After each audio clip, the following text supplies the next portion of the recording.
Alors vous, oui, je vais baisser la sensibilité du micro un peu, même beaucoup, puisque aujourd'hui on va parler un peu en soft spoken.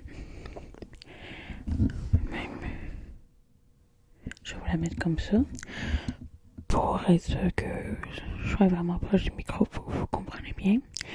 Aujourd'hui, bienvenue dans ce deuxième épisode de Blabla, qui consiste à parler un peu des cultures québécoises au niveau du temps des fêtes, au niveau de Noël et de Noël, du temps des fêtes, du Nouvel An.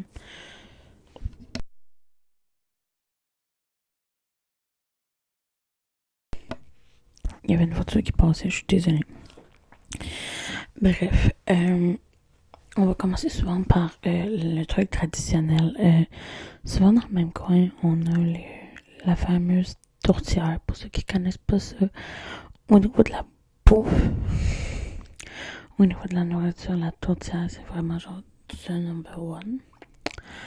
À vrai dire, alors, c'est comme de la pâte à tarte, mais sauf qu'à l'intérieur, tu mets comme de la viande hachée. C'est tout. En vrai, c'est super simple, c'est super bon. Et je vois qu'on peut, en tout cas, je sais pas si c'est le même chez tout le monde, mais souvent, anciennement avant la COVID, je vais parler de faits uniquement avant la COVID, ok, pour que tout le monde comprenne bien. Parce qu'avant la COVID, j'étais habituée, pas tant chez ma mère, mais chez mon père, à aller quand même à des repas de famille où on était nombreux. Surtout du bord à mon père, on est nombreux en tabarnouche. J'ai vraiment une vibe de podcast qui ressort. D'être assis même, cosy, à juste vous parler, puis à juste à m'assurer que je dépasse pas trop de temps parce que je veux pas non plus que ça dure une éternité. C'est plus du soft spoken, whisper, tout ça. Mais bref, la tourtière, c'est quasiment le plat par excellence avec les cretons, tout ce qui est plus à l'érable, la tire d'érable, les suçons en forme de feuilles d'érable, la cabane à sucre est aussi dans le même coin. Le chauffage vient de partir, c'est normal que ça fasse ça de même. Oh. Donc, c'est ça. C'est à peu près tout dans le même coin.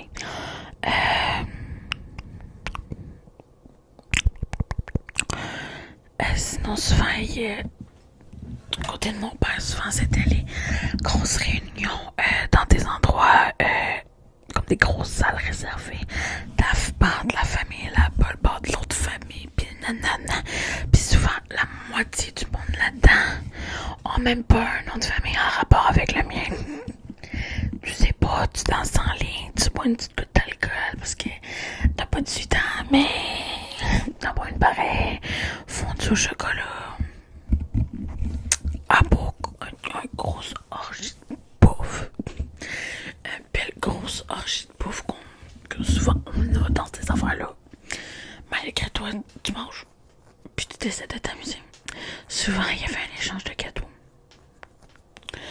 Mais c'est surtout, je pense, que c'est niveau, pas dans les activités. Parce que honnêtement, on fait à peu près toutes les mêmes activités. Mais c'est vraiment au niveau, je trouve que c'est de la bouffe qui change. Fait culturel aussi sur la bouffe. Je sais qu'en France, des fois, je parle de France. La plupart, vous êtes de France, fait que je m'excuse. Pour mes Québécois et Canadiens qui me regardent, vous le savez déjà. Mais pour mes Français, vu que c'est vous, je pense que vous êtes le 3/4 de mon audience à peu près, ok? On a un plat qui s'appelle le pâté chinois.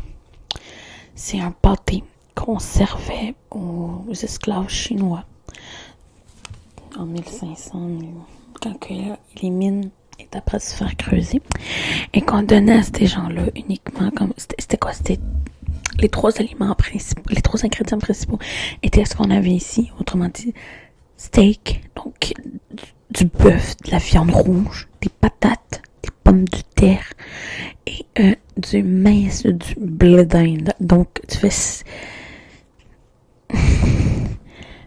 steak, maïs, patate. C'est ça un pâté chinois. Puis la touche québécoise, c'est du ketchup.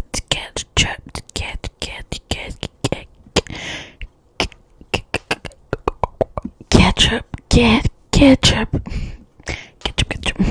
C'est vraiment du ketchup. Ok.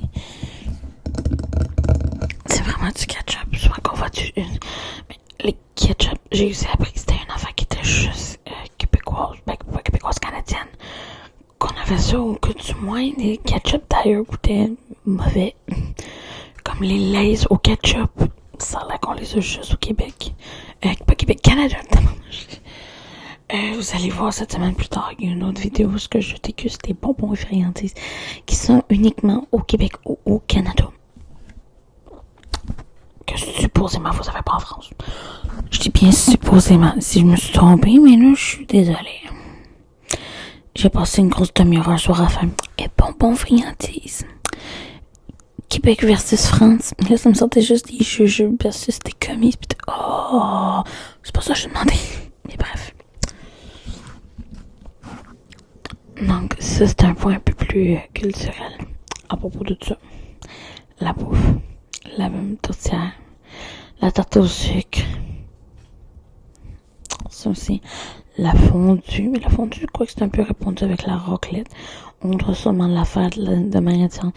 Aussi, j'ai vu que, en tout cas, si c'est peut-être juste ma famille, ou si c'est vraiment juste en France, mais il me semble qu'en France, la fondue au fromage est bien plus populaire que de la fondue chinoise.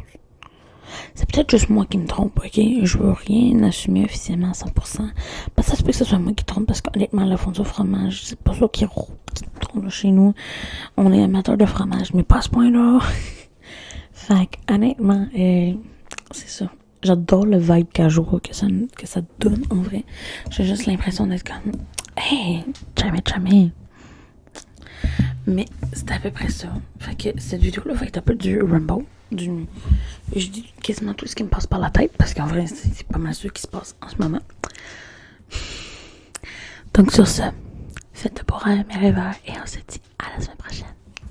Pas la semaine prochaine, à demain.